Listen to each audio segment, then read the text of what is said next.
One பீஸ்ல மெரைன்ஃபோர்டா இருக்கப்போ நம்ம ஏஸை மெரைன்ஃபோர்டில் வச்சு எக்ஸிக்யூட் பண்ண ரெடி பண்ணிக்கிட்டு இருப்பாங்க.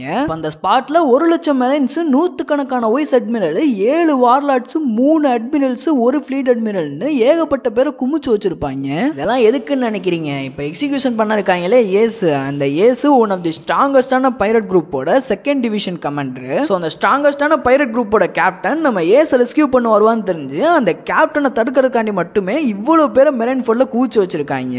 இத்தனை அந்த மனுஷனுக்கு கேன்சர் முத்தி போய் லாஸ்ட் ஸ்டேஜ்ல இருந்தாலும் அவர் மெரைன்ஃபோர்டுக்கு என்டர் ஆகிறப்போ இருந்த எல்லா மெரைன்ஸும் இங்க என்ன நடக்க போதோ அப்படின்னு ஒரு செகண்ட் நடுங்கி போயிருப்பாங்க இவரை பார்த்து. ஸோ இப்படி எல்லாருமே பார்த்து பயந்த மனுஷன் வேற யாரும் இல்ல, நம்ம ஒயிட் பியர்ட் பைரட்ஸோட கேப்டன் ஒயிட் பியர்ட்.